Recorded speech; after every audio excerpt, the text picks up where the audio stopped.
Assalamualaikum warahmatullahi wabarakatuh. Kembali lagi di channel Pena Islam. Kali ini kita akan membahas tentang 3 nabi yang memiliki mukjizat bisa menghidupkan makhluk yang sudah mati. Simak ulasannya dengan menonton video ini hingga akhir. Sahabat Pena Islam,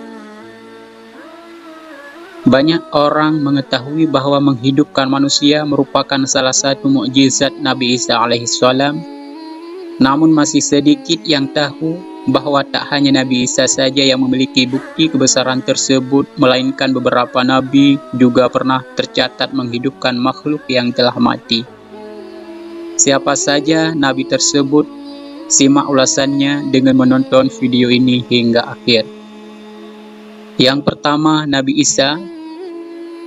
Kabar mengenai kemampuan Nabi Isa untuk menghidupkan orang yang telah mati mulai ramai dibicarakan oleh kaumnya. Beberapa di antara mereka ada yang langsung percaya, namun banyak juga yang meragukannya. Kala itu, salah seorang kaum Nabi Isa, Wariyun, berkata kepada nabi mereka, "Engkau hanya dapat menghidupkan orang yang baru mati, kemungkinan orang itu belum benar-benar mati. Maka cobalah hidupkan seorang yang dulu-dulu itu, hidupkanlah Sam bin Nuh."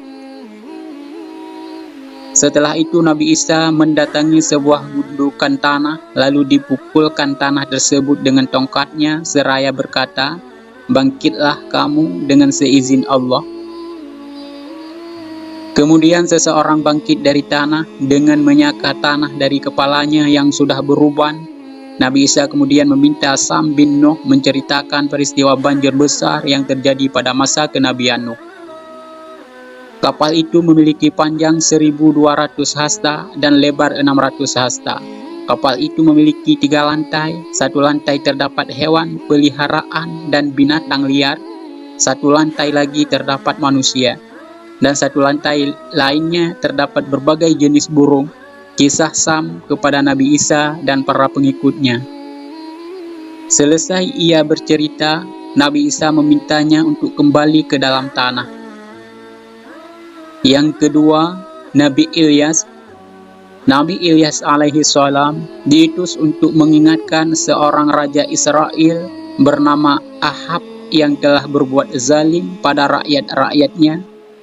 Tak terima dinasihati, Ahab meminta para prajuritnya untuk membunuh Nabi Ilyas. Sang nabi pun kabur hingga ke kota Sarfat.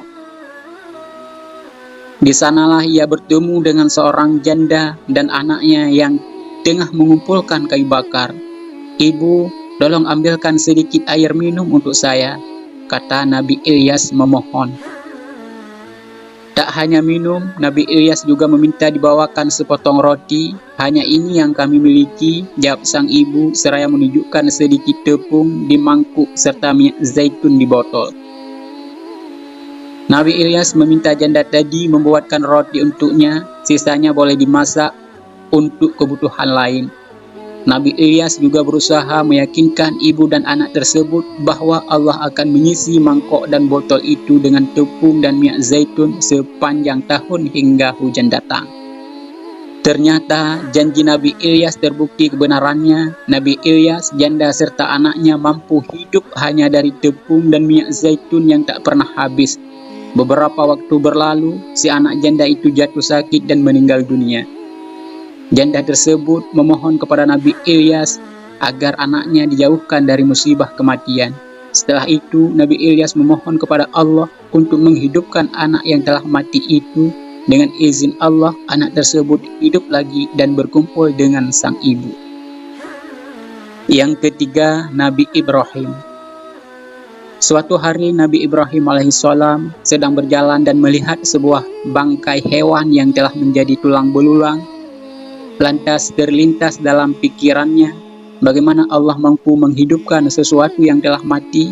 Kemudian ia memanjatkan doa, "Ya Tuhanku, perlihatkanlah padaku bagaimana Engkau menghidupkan orang-orang mati." Ternyata sang Nabi meminta demikian juga memantapkan lagi keimanannya, bukan karena tidak percaya akan kebesaran Allah, Kemudian Allah mewahyukan Nabi Ibrahim untuk mengambil 4 ekor burung untuk dilatih dapat mengenali majikannya. Setiap hari Nabi Ibrahim melatih keempat burungnya hingga menjadi pandai. Hanya dengan satu tepukan, burung-burung itu akan datang. Ambillah 4 ekor burung itu, lalu cincanglah semuanya olehmu, letakkan di atas tiap-tiap satu bukit, satu bagian dari bagian itu. Kemudian panggillah mereka, demikian firman Allah kepada Nabi Ibrahim. Lantas Nabi Ibrahim melakukan apa yang diperintahkan kepadanya. Usai menuruni bukti, Nabi Ibrahim memanggil 4 ekor burung peliharaannya. Dengan kekuasaan Allah, burung-burung yang sudah mati tadi hidup kembali dan mendatangi Nabi Ibrahim dalam keadaan utuh tanpa cacat sedikit pun. Demikianlah 3 nabi yang diberi mukjizat menghidupkan makhluk yang telah mati. Kisah di atas bisa jadi sedikit contoh bagi kita untuk meyakini kekuasaan Allah dan kebesaran Allah Subhanahu wa Ta'ala. Hanya di sini video kali ini, semoga bermanfaat. Assalamualaikum warahmatullahi wabarakatuh.